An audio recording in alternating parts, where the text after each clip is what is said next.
Hello dear students, how are you. मैं doctor Devendra, आपके प्यारे चैनल क्लासिक केमिस्ट्री हब से। जैसा कि हम थर्ड चैप्टर पढ़ रहे हैं, classification of elements and periodicity in elements, और इसमें हमने लास्ट वीडियो में पीरियोडिसिटी ऑफ एलिमेंट्स स्टार्ट किया था और इसमें हमने एटॉमिक रेडियस के बारे में पढ़ा and how the atomic radius change in the periods and groups. इसी को हम क्या कहते हैं? पीरियोडिसिटी कहते हैं। अब अपन आज रेडियस ऑफ आइंस के बारे में पढ़ेंगे कि हाउ द रेडियस ऑफ आइन change in the periodic table. तो आज का हमारा टॉपिक रहेगा रेडियस ऑफ आइंस। तो जैसे हमने एटॉमिक रेडियस का पढ़ा था कि distance of the outermost shell electron from the nucleus, वो क्या कहलाता था? एटॉमिक रेडियस कहलाता था। उसी तरह हम आइंस में अगर यही करेंगे तो क्या होगा? Distance between the outermost shell electron and nucleus in the ions, वो हो जाएगा यहाँ पर। तो अपन फर्स्ट पॉइंट लिख लेते हैं। इसमें क्या हो गया आपके? Distance between the outermost shell electrons and nucleus in the ions. यानी आइंस में न्यूक्लियस और electrons, outer most shell electron के बीच की दूरी क्या कहलाती है? अपने आयनिक रेडियस। अब अपन देखें कि आइंस बनते कैसे। जैसे आपने आइंस देखा, कैटायन एंड एनाइंस होते हैं, ठीक है। तो how the cation and anions are form? Cations कैसे बनते हैं? By release of electrons and anions are form by the gain of electrons. तो अपन नेक्स्ट पॉइंट में वो लिख लेते हैं अपन, कैटाइंस आर फॉर्म्ड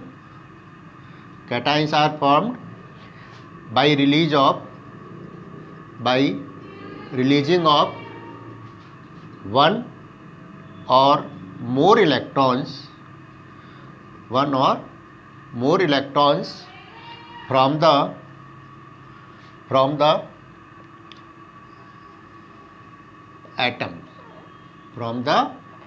atoms, ठीक है। एटम से वन और मोर इलेक्ट्रॉन निकालने से अपना क्या बनेगा?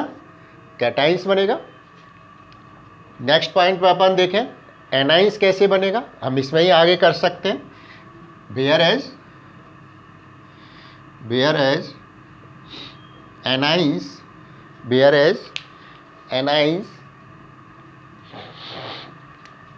Anions are formed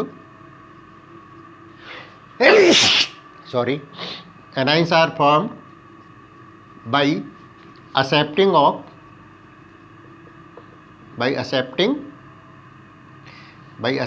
of one or more electrons।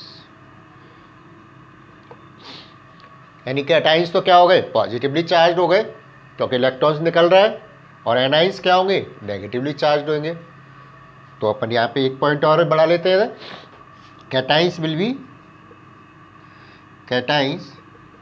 B positively charged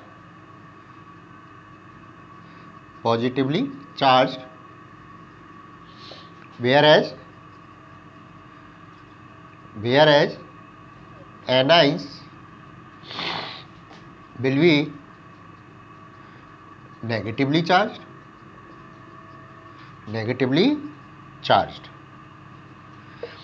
ये तो इनका जनरल इंट्रोडक्शन हो गया कैटाइंस और एनाइंस के बारे में। एक बार आप इसको कॉपी करिए, फिर अपन रेडियस की बात करते हैं। पहले कैटाइंस की बात करेंगे, रेडियस ऑफ कैटाइंस की बात करेंगे, उसके बाद रेडियस ऑफ एनाइंस की बात करेंगे। एक बार कॉपी करिए इसको। अब अपन देखते हैं रेडियस ऑफ कैटाइंस। अगर अपन, मैं एक एग्जांपल लेके इसको लेते हैं। मान लीजिए हमारे पास सोडियम एटम है और इसका इलेक्ट्रॉन रिलीज किया तो हमारे पास क्या बन गया, सोडियम प्लस आयन बना और इलेक्ट्रॉन रिलीज हो गया। इलेक्ट्रॉन पर नेगेटिव चार्ज होता है, इसलिए रिलीज होके एटम पर क्या आ गया, पॉजिटिव चार्ज आ गया। अगर हम इनका इलेक्ट्रॉनिक कॉन्फ़िगरेशन देखते हैं तो जैसे अपना नाइट्रोजन का एटॉमिक नंबर 11 होता है, ठीक है, तो आपके इसके इलेक्ट्रॉनिक कॉन्फ़िगरेशन क्या होगा, 281, ठीक है ना, 281 हो गया, 11 हो गया। जितने प्रोटॉन्स हैं उतने इसमें क्या होते हैं, इलेक्ट्रॉन्स होते हैं, और प्रोटॉन्स के बराबर ही क्या होता है, एटॉमिक नंबर होता है, और न्यूट्रल स्पीसीज में दोनों चीज़ बराबर होंगी। अब एक इलेक्ट्रॉन निकल गया आपके, तो इलेक्ट्रॉन क्या हो जाएगा, एक कम हो गया, यानी 28 हो गया। इसमें अपन देखें तो क्या है, प्रोटॉन 11 है और इलेक्ट्रॉन भी 11 है न्यूट्रल स्पीसीज में। इधर आप देखोगे तो क्या है, प्रोटॉन 11 है लेकिन इलेक्ट्रॉन क्या है, 10। तो nuclear force of attraction cation में क्या हो गया, ज़्यादा हो गया, क्योंकि यहाँ तो 10 प्रोटॉन 11 प्रोटॉन 10 इलेक्ट्रॉन को अट्रैक्ट करेंगे, और इधर आप देखोगे तो 11 प्रोटॉन 11 इलेक्ट्रॉन्स को कर रहे हैं, तो इधर ज़्यादा अट्रैक्शन होगा, ठीक है। तो after releasing of electrons there is electrostatic या nuclear force of attraction increases on the remaining electrons, that's why cation is always smaller than the neutral species. तो अपन लिखते हैं, क्या लिखेंगे, cations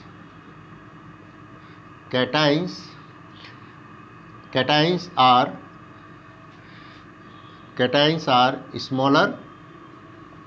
smaller than its neutral species। पहली चीज तो ये हो गई आपकी, then it's neutral species because nuclear force of attraction, और अपन क्या कह सकते हैं, effective nuclear charge, because nuclear force of attraction and effective nuclear charge because of, या अपन इस तरह से कर सकते हैं, because nuclear force of attraction and effective nuclear charge increases, ठीक है ना। या अपन इसको ऐसे भी लिख सकते हैं, because of increase of nuclear force of attraction and effective nuclear charge. अपन इसको ऐसे भी कर लें, इसको इंक्रीज अपन पहले लिख लें, लैंग्वेज थोड़ा इस तरह से हो जाएगा, बिकॉज ऑफ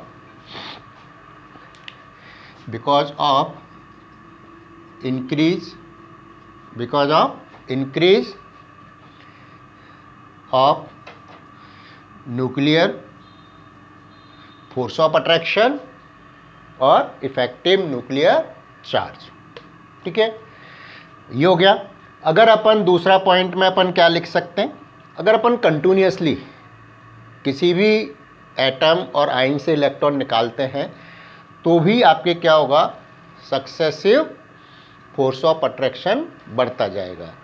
जैसे मान लीजिए अपन बात करें, मान लीजिए हम एल्युमिनियम की बात करते हैं, एल्युमिनियम में आप देखें तो कितना होता है, 13 आपके इलेक्ट्रॉनिक कॉन्फ़िगरेशन होता है, एटॉमिक नंबर होता है इसका, तो आप कॉन्फ़िगरेशन लिखोगे तो कितना हो गया, 283। अब मान लीजिए अपन इससे एक इलेक्ट्रॉन निकालते हैं, मान लीजिए अपन ने ये बना लिया, तो इसका कितना हुआ, 282 हो गया, ठीक है। अगर इससे अपन ने एक और निकाल दिया इलेक्ट्रॉन, मान लीजिए ये अपना एल्युमिनियम +2 और ये इलेक्ट्रॉन निकल गया, तो यहाँ आप देखोगे तो कितना हो जाएगा, 281 हो गया। ये इलेक्ट्रॉन्स अपन निकालते जा रहे हैं, ठीक है, और इससे मान लो अपन फर्दर निकालेंगे एक और इलेक्ट्रॉन, एल्युमिनियम +3 और इलेक्ट्रॉन निकाल दिया, तो अब इसका कितना हो जाएगा, स्टेबल कॉन्फ़िगरेशन आ गया 28, नियोन का इनर्ट गैस कॉन्फ़िगरेशन आ गया। तो अगर हम सक्सेसिव देखें, इसका मतलब क्या हुआ कि 2 और more than 2 electron successively removed from a species, then atomic because of the increase of attraction of forces atomic ionic size decreases या ionic radius decreases, अपन इस तरह से कर सकते हैं, ठीक है। तो एक पॉइंट इसमें और बढ़ा लेते हैं अपन, क्या लिख सकते हैं इसके बाद second point, after removing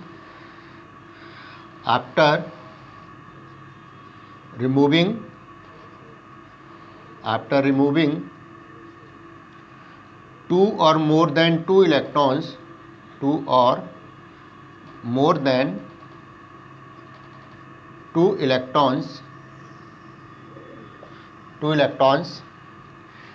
nuclear force of attraction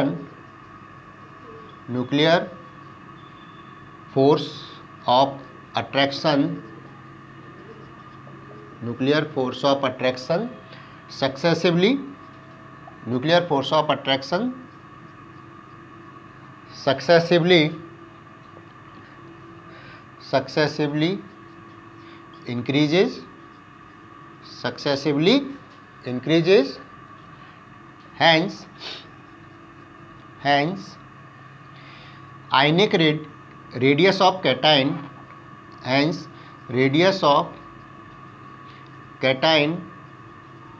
also increases. जब आपके न्यूक्लियर फोर्स ऑफ अट्रैक्शन बढ़ेगा तो कैटाइंस का रेडियस भी क्या होता जाएगा, आपके रेडियस ऑफ कैटाइन डिक्रीज, यहाँ पर आपके क्या होगा, nuclear force of attraction increase हो रहा है तो आपके क्या होगा, रेडियस ऑफ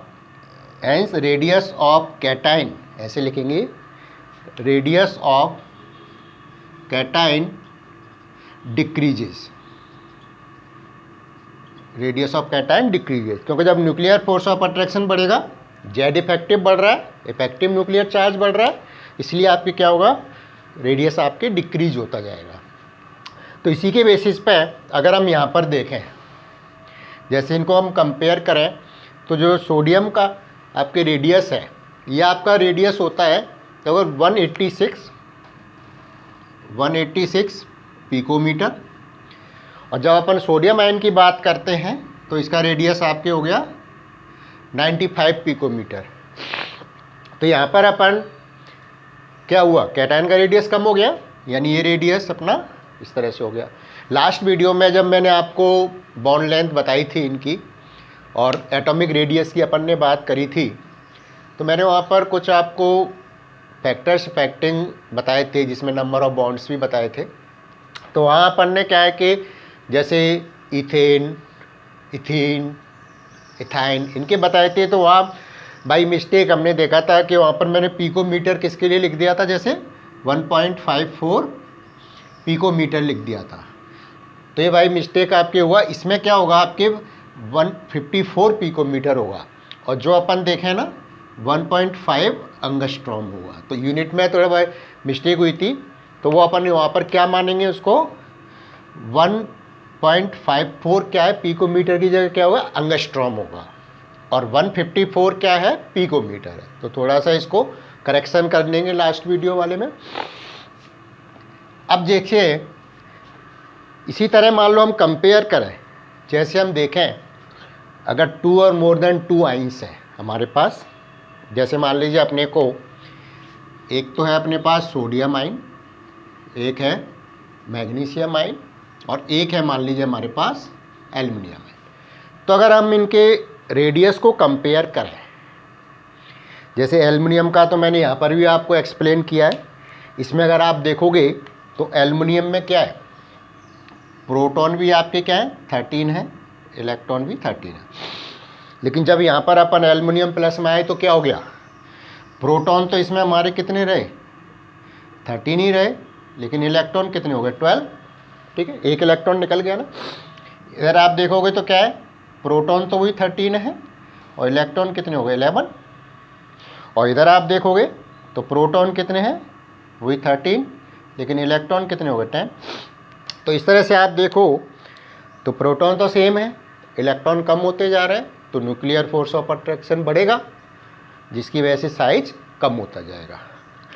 इसी तरह यहाँ पर अपन देखें, सब में क्या देख रहे हैं आप, 10 इलेक्ट्रॉन होंगे, क्योंकि अपन देखें तो इसका एटॉमिक नंबर कितना है, 11, ये आपके 12 और ये 13, ठीक है। इन सभी में आप देखो तो आपके प्रोटॉन तो इसमें कितना 11, इलेक्ट्रॉन 10 है, ठीक है। इधर आप देखोगे तो प्रोटॉन 12 और इलेक्ट्रॉन 10, और इधर आप देखोगे तो प्रोटॉन 13 और इलेक्ट्रॉन 10। ठीक है, तो नेचुरली बात है, जब आपके इलेक्ट्रॉन्स तो सेम है सब में, नंबर ऑफ प्रोटॉन बढ़ रहे हैं, तो क्या हो रहा है, न्यूक्लियर फोर्स ऑफ अट्रैक्शन बढ़ रहा है, तो इसकी वजह से इधर से इधर जाएंगे तो आप क्या होगा, साइज कम होता जाएगा। ठीक है, तो इसको अपन किस तरह से रिलेशन हो गया, यहाँ पर आप देखोगे तो इसका साइज तो सबसे ज़्यादा और इनका साइज। तो अगर हम यहाँ पर ये पढ़ने के बाद एक रिलेशन निकाला है कि radius of cation directly inversely proportional to the Z effective nuclear charge या न्यूक्लियर फोर्स ऑफ अट्रैक्शन, क्योंकि न्यूक्लियर फोर्स ऑफ अट्रैक्शन ज़्यादा होगा तो रेडियस ऑफ कैटायन कम होगा, इन्वर्सली प्रोपोर्शनल हो गया। ऐसे ही अपन देखें चार्ज के, चार्ज ऑन द कैटायन, अगर चार्ज ऑन द कैटायन बढ़ रहा है तो आपके क्या हो रहा है, रेडियस कम हो रहा है, तो चार्ज ऑफ कैटायन के भी इन्वर्सली प्रोपोर्शनल हो गया। तो अपन रिलेशन लिखते हैं, एक बार इसको कॉपी करिए, फिर अपन इनमें रिलेशन लिख लेते हैं।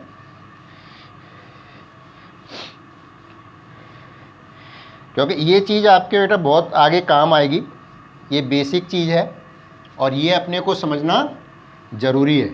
अगर आप कंपटीशन देते हैं कोई भी, तो उसमें भी इस पर बेस आपके क्वेश्चन आते हैं। तो यहाँ पर अगर अपन रिलेशन देखें, radius of cation, effective nuclear charge and दूसरा मैंने आपको बताया क्या, चार्ज ऑन द कैटायन। तो अगर आप देखेंगे radius of cation, radius of cation क्या होगा, inversely proportional to the effective nuclear charge. मैं यहाँ जेड इफेक्टिव लिख दूँ, अपन पहले भी पढ़ चुके हैं, इफेक्टिव न्यूक्लियर चार्ज। ठीक है, दूसरा अगर अपन देखें कि radius of cation, radius of cation inversely proportional हो गया किसके, charge on cation, charge on cation. जैसे आपने देखा +1 प्लस चार्ज है, +2 है, +3 है, तो +3 का साइज क्या हो रहा था, कम हो रहा था ना, एल्यूमिनियम +3 का, तो चार्ज बढ़ेगा तो रेडियस कम हो जाएगा। अगर अपन देखें जेड इफेक्टिव और चार्ज में देखें अपन, तो डायरेक्टली प्रोपोर्शनल हो गया, क्योंकि दोनों अपन क्या हो गए, इन्वर्सली प्रोपोर्शनल है यहाँ पर। तो अगर आप देखोगे जेड इफेक्टिव डायरेक्टली प्रोपोर्शनल हो गया किसके, चार्ज ऑन कैटायन के, क्योंकि अगर चार्ज ऑन कैटायन पे चार्ज बढ़ रहा है तो क्या हो रहा है, जेड इफेक्टिव बढ़ रहा है, न्यूक्लियर फोर्स ऑफ अट्रैक्शन बढ़ रहा है, रेडियस ऑफ कैटायन कम हो रहा है। क्लियर। अब अपन नेक्स्ट जो बात करते हैं वो किसकी बात करते हैं, रेडियस ऑफ एनाइन की बात करेंगे। ये तो कैटायन की बात हो गई अपने। अब अपन देखते हैं रेडियस ऑफ आइंस में ही है आगे, radius of A9, radius of anions. अगर यहाँ पर एनाइंस की बात करें तो एनाइंस कैसे बनते हैं, इलेक्ट्रॉन एक्सेप्ट करने से। जब इलेक्ट्रॉन एक्सेप्ट होगा तो न्यूक्लियर फोर्स ऑफ अट्रैक्शन क्या हो जाएगा, कम हो जाएगा, और न्यूक्लियर फोर्स ऑफ अट्रैक्शन कम होगा तो साइज बढ़ेगा। ठीक है, तो पहली चीज़ तो अपन क्या लिख सकते हैं इसमें कि radius of A9, radius of A9, A9 is always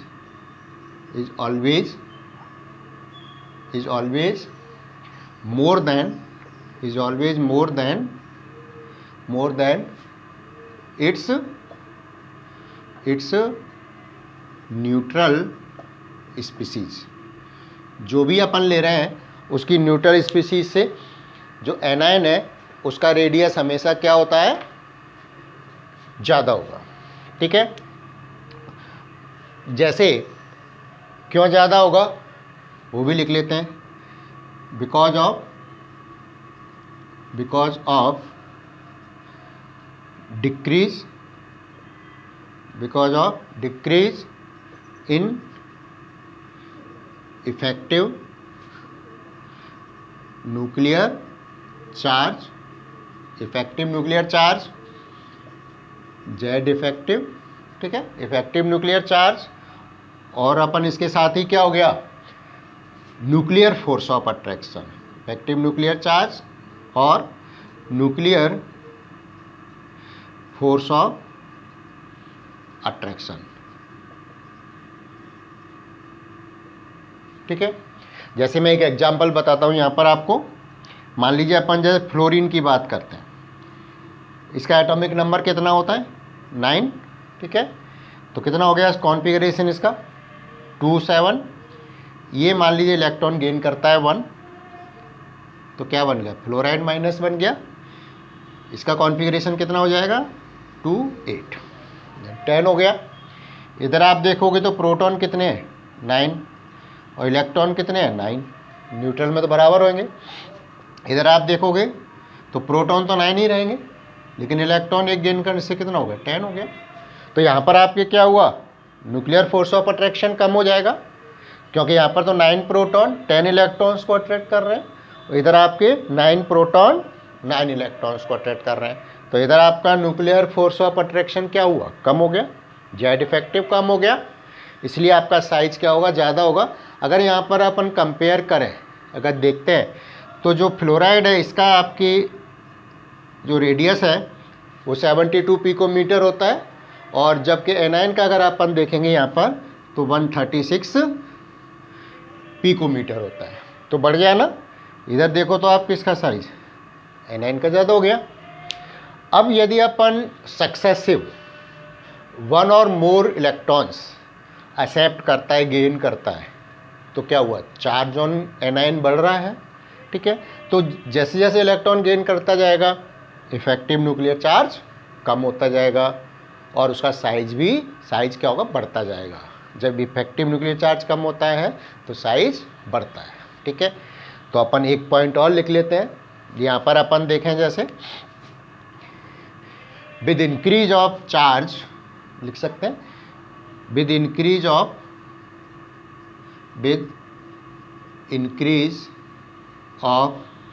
charge on A9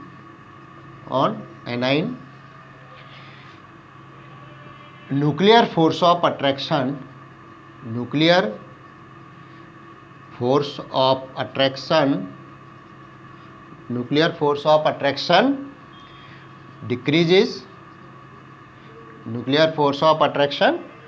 decreases successively nuclear force of attraction decrease होता जाएगा successively, hence radius of anion increases. जब आपके nuclear force of attraction decrease हो रहा है तो जेड इफेक्टिव भी decrease होगा, क्योंकि तो मैंने पहले भी लिखा था दोनों एक दूसरे के क्या है, डायरेक्टली प्रोपोर्शनल है। ठीक है, तो जेड इफेक्टिव भी डिक्रीज होगा और एनायन का साइज क्या होगा, इंक्रीज होगा। जैसे मान लीजिए हम कंपेयर करें यहाँ पर, एक तो मान लीजिए हम फ्लोरीन में कंपेयर करें, एक मान लीजिए हमारे पास ऑक्सीजन -2 है, और एक मान लीजिए हमारे पास ये जो एग्जाम्पल्स है मैं आपके बुक के हिसाब से ही बता रहा हूँ। ठीक है, तो हमारे यहाँ पे देखें तो चार्ज किसका, इसका ज़्यादा है। ठीक है, -3 इस पर ज़्यादा आ रहा है ना, तो इसका साइज क्या होगा, ज़्यादा होगा। यानी यहाँ पर अपन देखें फ्लोरीन का साइज कम हो गया और ये नाइट्राइट का साइज ज़्यादा हो गया, नाइट्रोजन पे चार्ज बढ़ गया तो साइज ज़्यादा हो गया। ठीक है, तो जैसे अपन ने कैटायन के लिए निकाला था, वैसे ही अपन यहाँ पर इनमें भी रिलेशनशिप निकाल सकते हैं कि रेडियस ऑफ एनायन में चार्ज के साथ और जेड इफेक्टिव के साथ क्या रिलेशन है, तो वो हम देख लेते हैं रिलेशन। एक बार इसको कॉपी करिए, क्या रिलेशन होगा इनमें देखिए आप।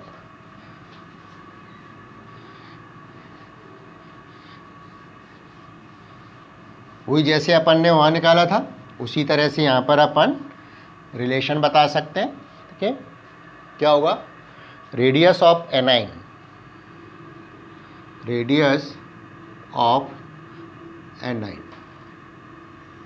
क्या होगा, जेड इफेक्टिव के इन्वर्सली प्रोपोर्शनल होगा, क्योंकि अपन ने देखा ना जेड इफेक्टिव कम होता है तब आपके साइज बढ़ता है। यानी आपके क्या हो गया, जेड इफेक्टिव के inversely proportional, effective nuclear charge के इन्वर्सली प्रोपोर्शनल। दूसरी अपन बात करें चार्ज। अब देखिए कैटाइन से यहाँ रिवर्स हो जाएगा, चार्ज बढ़ रहा है एनाइन पर -1 -2 या -3, तो चार्ज बढ़ने से साइज बढ़ रहा है, वो अभी हमने नाइट्राइड में देखा था ना पिछले लास्ट अभी एग्जाम्पल में। तो क्या होगा, रेडियस ऑफ एनाइन क्या होगा, directly proportional to charge on anion, यानी एनाइन पे चार्ज बढ़ेगा तो क्या होगा, चार्ज मतलब नेगेटिव में बढ़ गया, जैसे -1 -2 -3, तो -3 क्या हो गया, ज़्यादा चार्ज हो गया, ठीक है। तो ये एनाइन का साइज बढ़ेगा, डायरेक्टली प्रोपोर्शनल हो गया। अब अगर इनमें अपन देखें तो क्या है, जेड इफेक्टिव क्या होगा, inversely proportional to charge on anion, charge on anion. आपने देखा था अगर चार्ज बढ़ रहा था एनाइन पर तो जेड इफेक्टिव कम हो रहा था, इसीलिए तो क्या था, साइज बढ़ रहा था, ठीक है। तो ये हमारा क्या हुआ, रिलेशनशिप हुआ रेडियस ऑफ एनाइन के लिए। अब अपन यहाँ पर थोड़ा सा ट्रांजिशन एलिमेंट्स के बारे में बात करते हैं कि उन पर ट्रांजिशन एलिमेंट्स में रेडियस का क्या इफेक्ट होता है, ठीक है। तो वो अपन देख लेते हैं यहाँ पर और उसको रीजन भी समझ लेते हैं। जनरली देखा है कि जो ट्रांजिशन एलिमेंट्स हैं, ये नोट डाल के अपन समझ लेंगे अलग से। ट्रांजिशन एलिमेंट्स के लिए आपने देखा होगा जैसे फर्स्ट ट्रांजिशन सीरीज है वो पीरियोडिक टेबल में 4th पीरियड में शुरू होती है और इसमें इलेक्ट्रॉन किस में आते हैं, 3D में, इनर शेल में भरे जाते हैं। ये आपने जैसे देखा है, मान लीजिए हमारा न्यूक्लियस हो गया, ये फर्स्ट शेल हुआ, ये सेकंड, ये थर्ड और ये फोर्थ, ठीक है। अगर हम यहाँ पर बात करें, जैसे ये तो फर्स्ट शेल है, ये सेकंड, ये थर्ड और ये फोर्थ, क्लियर। तो 4th पीरियड में अपने इलेक्ट्रॉन्स आने शुरू होते हैं, ट्रांजिशन एलिमेंट्स आने शुरू होते हैं, ठीक है। तो यहाँ पर 4th में पहले 2 इलेक्ट्रॉन्स आ जाते हैं, क्लियर। ये तो अपने फर्स्ट में तो 2 इलेक्ट्रॉन होती हैं, ये तो आपको पता ही है। सेकंड में अपने कितने होते हैं, 8 इलेक्ट्रॉन, 1 2 3 4 5 6 7 8। अब पहले थर्ड में आपके कितने होंगे, 8 होंगे, 1 2 3 4 5 6 7 8, clear.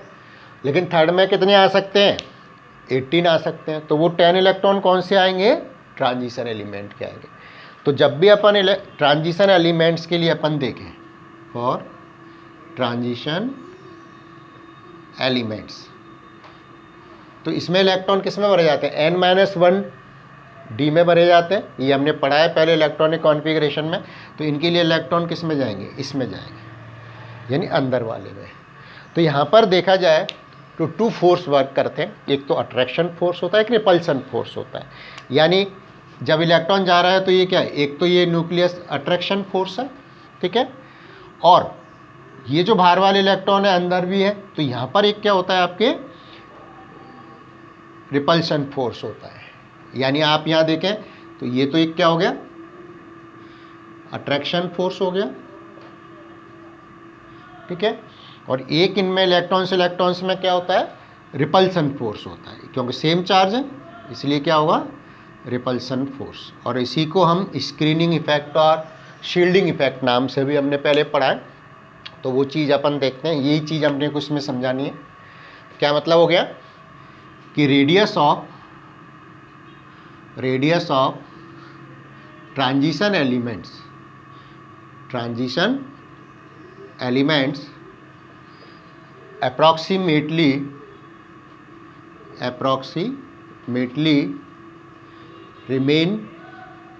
approximately remain same from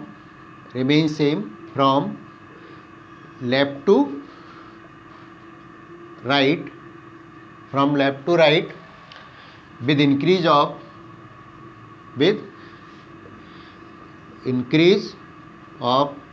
atomic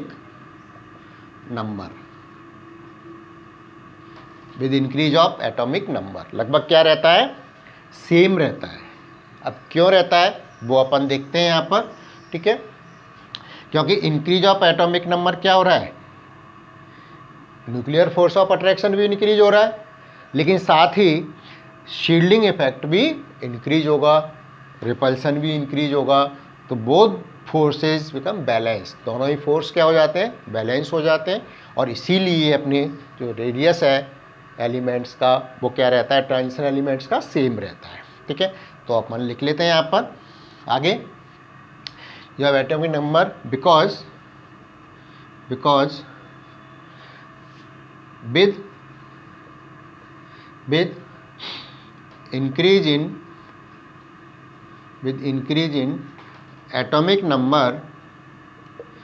increase in atomic number, nuclear force of attraction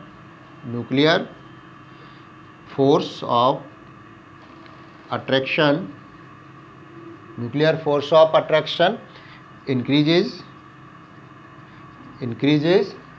but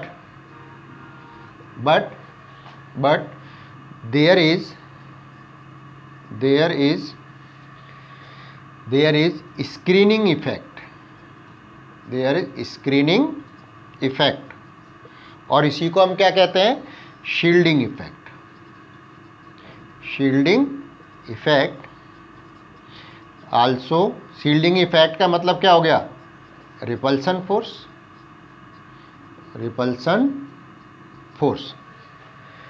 shielding effect is also increases, यानी एक तो अट्रैक्शन फोर्स हो गया और एक क्या हो गया, आपके रिपल्सन फोर्स हो गया, तो दोनों ही क्या हो गए, बैलेंस हो गए। ठीक है, शील्डिंग इफेक्ट आल्सो इंक्रीजेस। अब शील्डिंग इफेक्ट हम जानते हैं, पहले पढ़ चुके हैं, तो हम उसको रिपीट नहीं करेंगे। शील्डिंग इफेक्ट क्या होता है कि there is repulsion between inner shell electron and outermost shell electron, ये हम पहले समझ चुके हैं। ठीक है, तो हम डायरेक्ट यहाँ पर लिख रहे हैं, also increases both these opposite forces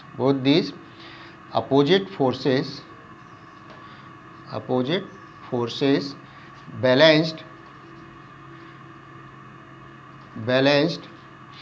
by each other, दोनों ही क्या होते हैं, बैलेंस हो जाते हैं। ठीक है, hence radius of transition elements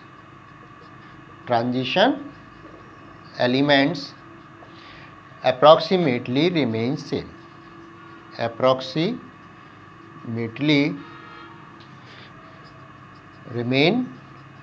same, इसी वजह से क्या होता है, इनका जो रेडियस है वो सेम रहता है। तो कई बार नोट आता है, शॉर्ट नोट इस पे, तो अपन ये डायग्राम बना के इसको समझा सकते हैं। ठीक है, कई जगह आपको अलग अलग भी बताया, जैसे मान लीजिए डायग्राम को ऐसे भी बना सकते हैं, पूरा शेल ना बना के इस तरह से भी बताया हुआ है। ठीक है ना, तो ये तो सब क्या हो रहा है, जैसे इस पर क्या हो रहा है, न्यूक्लियर फोर्स ऑफ अट्रैक्शन है, लेकिन यहाँ क्या है, ये रिपल्सन फोर्स है। तो दो जो एरो से बता रहे हैं ना, वो तो रिपल्सन हो गया, दूर हटना, और एक तरफ बता रहे हैं वो क्या हो गया, अट्रैक्शन फोर्स हो गया।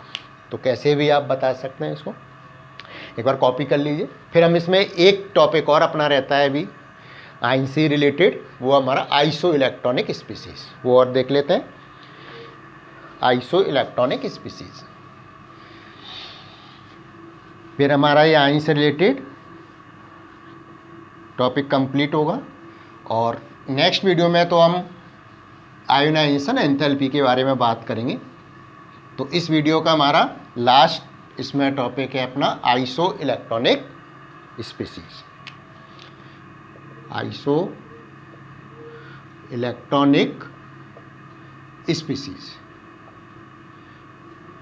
जैसा कि नाम से ही पता लग रहा है, आइसो इलेक्ट्रॉनिक, आइसो का मतलब क्या होता है, समान, और स्पीसीज, आइसो का समान और इलेक्ट्रॉनिक का मतलब इलेक्ट्रॉन्स, और स्पीसीज क्या हो गए आपके आयंस और एटम्स, सबको हम क्या स्पीसीज बोलते हैं। ठीक है, तो जिन स्पीसीज जिनमें के नंबर ऑफ इलेक्ट्रॉन्स सेम होते हैं और प्रोटॉन्स डिफरेंट होते हैं, वो क्या कहलाती हैं, आपके आइसो इलेक्ट्रॉनिक स्पीसीज। जैसे मैं पहले एग्जांपल लिख लेता हूँ, फिर मैं अपना आगे बढ़ लेंगे।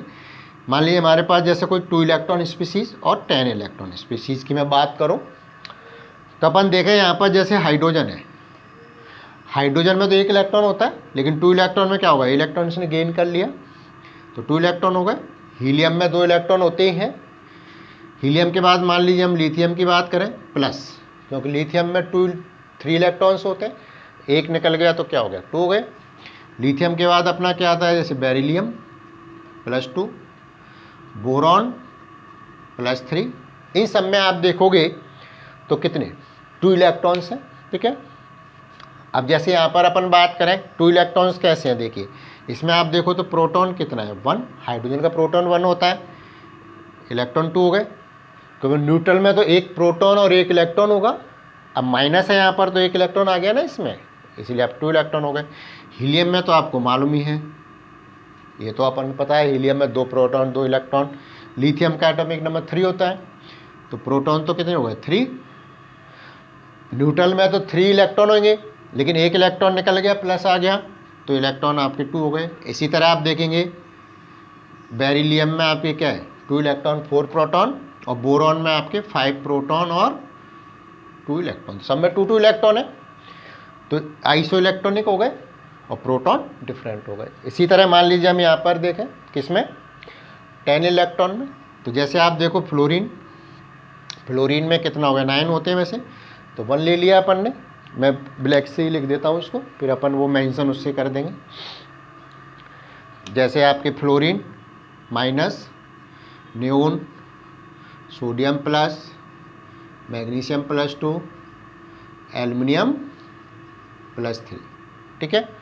यहाँ पर भी आप देखो तो इसमें क्या है, प्रोटॉन तो आपके 9 है, इलेक्ट्रॉन कितने हो गए, 10 हो गए, ठीक है। इधर आपके प्रोटॉन कितना है, 10, नियोन में इलेक्ट्रॉन भी 10 है। इधर आप देखोगे प्रोटॉन 11, इलेक्ट्रॉन 10, प्रोटॉन इधर आपके 12, इलेक्ट्रॉन 10, समझ में आ रहा होगा, ठीक है। और प्रोटॉन आपके 13, इलेक्ट्रॉन 10, तो इधर आप देखो सब में इलेक्ट्रॉन कितने, 10 हो गए, तो 10 इलेक्ट्रॉन स्पीसीज हो गई। प्रोटॉन क्या है, डिफरेंट है। तो क्या डेफिनेशन देंगे अपन, स्पीसीज या ग्रुप ऑफ स्पीसीज, ये ग्रुप ही तो हो गया ना एक तरह से स्पीसीज का, तो group of species, group of species having same number of electrons, same number of electrons, same number of electrons but different in proton number, protons number क्या कहलाएंगी, आइसो इलेक्ट्रॉनिक स्पीसीज, ठीक है। अब हम इसका थोड़ा साइज की भी बात कर लें, क्योंकि अभी अपन साइज पढ़ रहे थे। यहाँ पर आप देखो तो इलेक्ट्रॉन्स तो सेम है, प्रोटॉन चेंज हो रहा है, तो प्रोटॉन ज़्यादा होगा तो क्या होगा, न्यूक्लियर फोर्स ऑफ अट्रैक्शन बढ़ेगा, जेड इफेक्टिव बढ़ेगा और साइज कम हो जाएगा। तो यहाँ पर अपन देखें इनके इसमें तो क्या, इसमें क्या होगा, ये सबसे ज़्यादा होगा साइज, क्योंकि प्रोटॉन कम है, अट्रैक्शन कम होगा, फिर ये साइज आपके क्या होगा, कम होता जाएगा, ठीक है, क्योंकि आपके जेड इफेक्टिव बढ़ रहा है। इसी तरह यहाँ पर अपन देखें, इसमें भी आप देखोगे तो क्या होगा, ये हो गया, और ये आप देख रहे हैं ज़्यादा वाला पहले आ रहा है, कम वाला बाद में, तो ये इसका क्या हो गया, डिक्रीजिंग ऑर्डर कहलाता है। क्या कहलाता है ये, डिक्रीजिंग ऑर्डर। ये खास ध्यान रखेंगे, अगर कई बार अपने इंक्रीजिंग ऑर्डर पूछते हैं तो इंक्रीजिंग ऑर्डर में क्या होगा, इसे उल्टा हो जाएगा। मान लीजिए हमें इसको इंक्रीजिंग ऑर्डर में लिखना है, इंक्रीजिंग ऑर्डर ऑफ रेडियस, और ये हमारा क्या है, डिक्रीजिंग ऑर्डर ऑफ रेडियस। अगर इसको हमें इंक्रीजिंग ऑर्डर में लिखना है तो कैसे लिखेंगे, देखिए पहले हमारे पास क्या आ जाएगा, मान लो एल्युमिनियम को लिख रहा हूँ मैं, जैसे एल्युमिनियम, मैग्नीशियम, सोडियम, नियोन, ठीक है, और फ्लोरीन। कब इसमें क्या होगा, इसको मान लीजिए हम इस तरह से, ये तो कम हो गया, ये ज़्यादा, ये ज़्यादा, तो ये क्या हो जाएगा, इसका इंक्रीजिंग ऑर्डर हो जाएगा, ठीक है। इसी को हम नहीं कह सकते डिक्रीजिंग इंक्रीजिंग बोथ। ये खास करके कई बार प्रॉब्लम आती है कि कई बार क्या है, पूछते तो इंक्रीजिंग ऑर्डर है ना, इंक्रीजिंग ऑर्डर पूछा और अपने इसको लिख दिया, सही लिखा है लेकिन क्या है, ये गलत है। ऑर्डर में गड़बड़ नहीं है, लेकिन सीक्वेंस आपको जो बताना है ना, इंक्रीजिंग होता हुआ या डिक्रीजिंग होता हुआ, वो चीज़ खास ध्यान रखनी है। कई बार हमें आता है और ये छोटी सी मिस्टेक कर जाते हैं। ठीक है, तो आज हमारा ये टॉपिक आयनिक रेडियस वाला कंप्लीट होता है। इसको आप रिवाइज करिए, कोई दिक्कत हो तो कमेंट बॉक्स में बता दें, मैं उसको रिवाइव करके सही करके आपको समझा के दोबारा एक्सप्लेन कर देंगे। ठीक है, और नेक्स्ट वीडियो में अपन आयोनाइजेशन एंथैल्पी के बारे में पढ़ेंगे। ठीक है, आज में यहीं तक। Thank you very much.